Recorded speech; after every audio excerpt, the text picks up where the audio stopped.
अस्सलाम वालेकुम। मैं हूं अहमद बिन शफ़ी और मैं आपको एक बात बताना चाहता हूं। पानी के हवाले से मेरी कुछ अपनी सोच है, मैं वो चाहता हूं कि आपके साथ शेयर करूं। हसीब और हबीब 6 और 4 साल के 2 बच्चे हैं। तो मैं उनसे अक्सर कहता हूं कि भाई नल जो है ना उसको बंद कर दें, मुस्लिम शावर जो है उसको प्रॉपर बंद कर दें।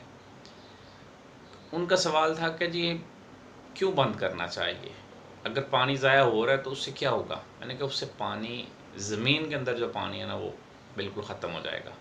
कोई एक दिन आएगा ऐसा कि हम सारा पानी ख़त्म कर बैठेंगे। तो जो हबीब है 4 साल का, तो उसका सवाल था कि अच्छा ज़मीन के अंदर पानी कहाँ से आया? कि वो ज़मीन के अंदर भी पानी होता है? इस तरह का उसका सवाल था कि क्या ज़मीन के अंदर भी पानी होता है? तो मैंने कहा जी हम पानी ज़मीन से ही तो निकाल रहे हैं। उसके ज़हन में था कि शायद टैंकी से ही आ रहा है। तो ये एक उसकी बच्चे की थॉट थी। मैं चाहता हूँ कि जो मैं इसके हवाले से सोचता हूँ, पानी के हवाले से, गर्मी के हवाले से, तो इस पे थोड़ी-सी मैं बात करूँ।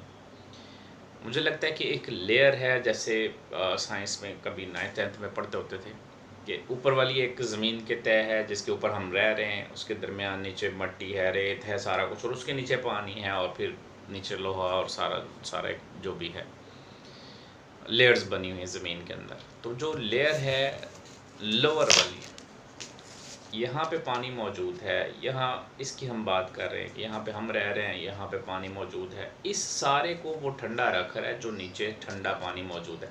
जब हम इसको पानी को ज़मीन से बाहर निकालते हैं गर्मियों में, ये ठंडा ही होता है। ज़मीन को भी ठंडा रख रहा था, लेकिन जिस स्पीड से हम इसको निकालते जा रहे हैं वो बैलेंस ख़राब हो रहा है। बैलेंस इस अंदाज में ख़राब हो रहा है कि एक पूरा माह खा गए हम तो। बाहर का मौसम आया ही नहीं इस बार। सर्दियों के बाद डायरेक्ट गर्मी आ गई। गंदम का दाना छोटा रह गया। 130 फुट पे पानी छोड़ चुकी हैं मोटरें, पंप वगैरह। अब क्या चाह रहे हैं, बलूचिस्तान की तर्ज पे पहुंच जाएं, 1000 फुट तक भी पानी हमें ना मिले। 8-8 साल ऐसे इलाके हैं पाकिस्तान में, भक्कर वाली साइड पे, कि 8-8 साल तक बारिश नहीं हुई वहाँ पे।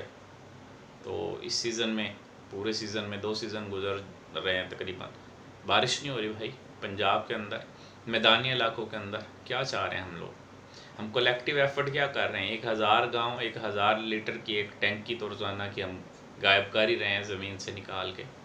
1000 घर जो है मल्टीप्लाई बाय 1000 से, तो देखें 1 लाख 10 लाख लीटर पानी हम रोज़ाना एक गांव में ज़ाया कर रहे हैं, निकाल के उसको, टोटल वेस्ट, उसका दोबारा कोई इस्तेमाल नहीं, वो जा ही नहर में रहा है, उसमें और फजला वगैरह गंद वगैरह डाल के सारा कुछ।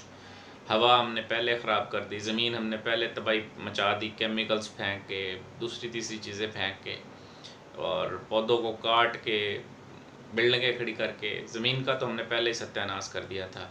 हवा का हमने फैक्ट्रियों के धुएं के साथ, गाड़ियों के धुएं के साथ, गर्द मट्टी और सारा धूल जोड़ी पड़ी पूरी, सबके साथ हमने उसको भी ख़राब कर दिया। जो चीज़ें बच गई थी, हमारे शर से बच गई थी, 70% अल्लाह के मखलूक़ात पानी के अंदर थी, हमने उनको, यहाँ से पानी मैं भेजता हूँ और वो जाके समंदर के अंदर गिरता है।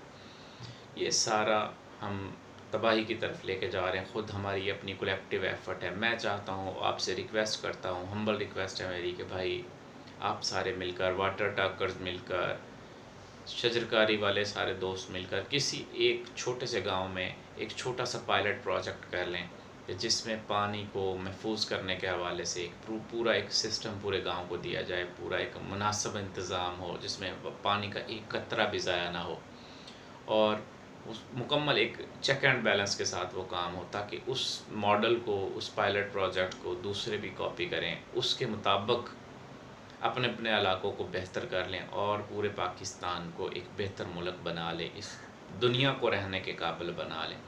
जन्नत से आए हैं, वापस जन्नत में जाने के लिए थोड़ी सी एफ़र्ट इस दुनिया को भी जन्नत बनाने के लिए लगाएं। अल्लाह आपका हामी व नासिर हो। मैं हूँ अहमद बिन शफ़ी।